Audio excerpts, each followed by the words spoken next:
we will have a successful pregnancy and bring a child into this world, a healthy, beautiful baby into this world. And so throughout the pregnancy, the second pregnancy, it did seem as if everything was completely perfect, and did all the tests, panorama tests, and all this other stuff, and all the levels were really low, and so showed that there was no issues, or of course decreased chances of there being issues, because they can't tell you everything. And so we were excited after that point, and we had a gender reveal party and everything, and so we were excited about our baby boy that was coming into the world, and he was actually due our anniversary. And of course we know babies, they come when they want to. We were just like somewhere around our anniversary we should have a healthy baby boy. And so we we're just like, this is definitely a sign, because the year prior we actually received the news that there may be something wrong with our daughter on our anniversary. And so we're just like, okay, God's making up for it, making this a joyous day again, by having our due date being that day.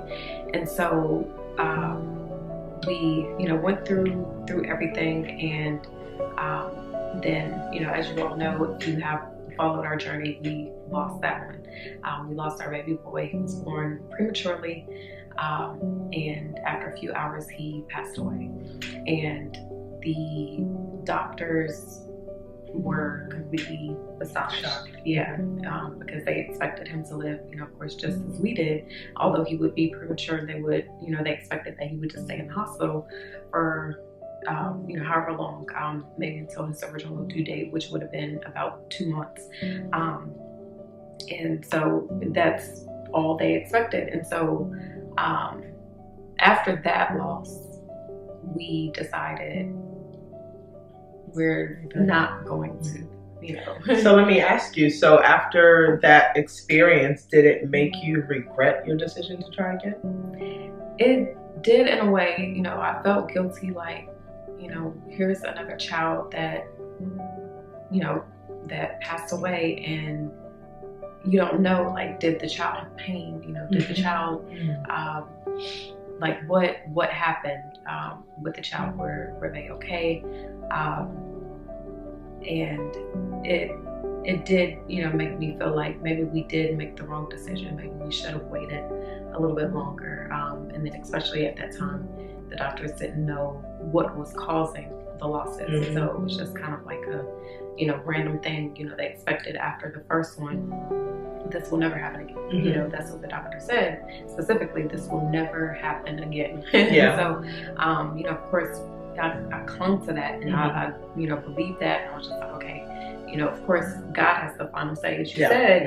He has the final say, but He gives the doctors wisdom and knowledge and understanding, when it comes to this specific area. And so, just really believe that. And so after the second loss, it was really hard to kind of just wrestle with that. Like, we decided we're going to bring this this child into the world, and the same thing, not the exact same thing, but they didn't survive.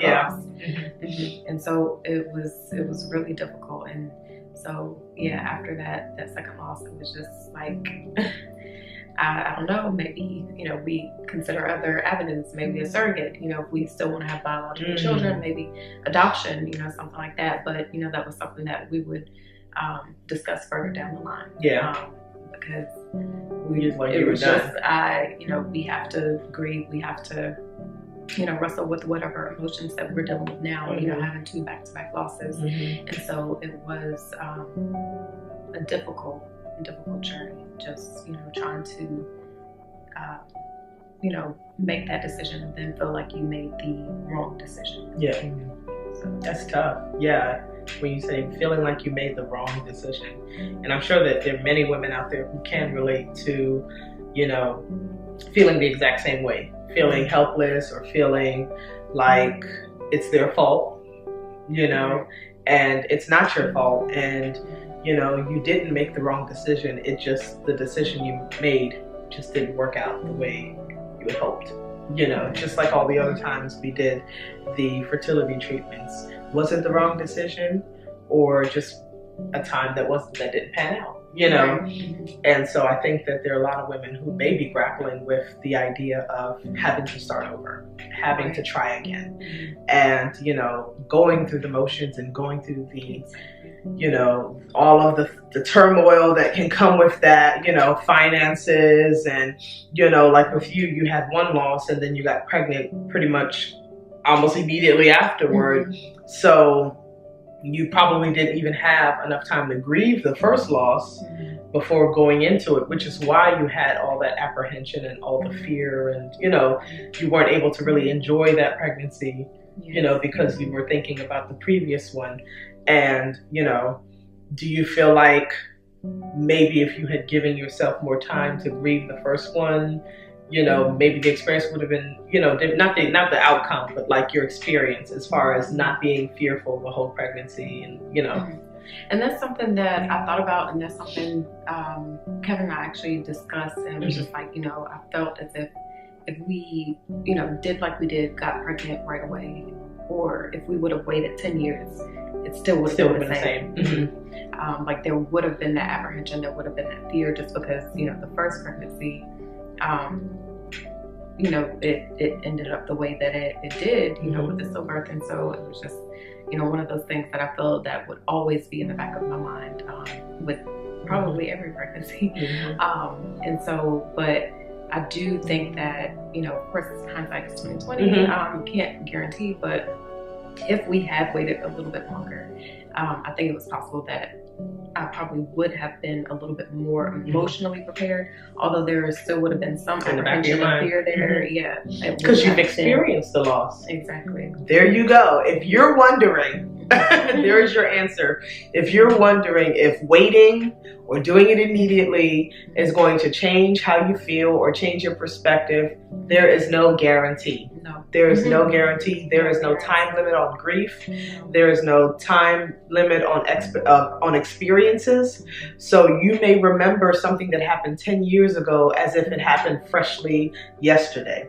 So if you're grappling with that, you know, there's your answer. There's no guarantee. There's no perfect time to do it. So don't beat yourself up about that. You know, there's no perfect time to try again.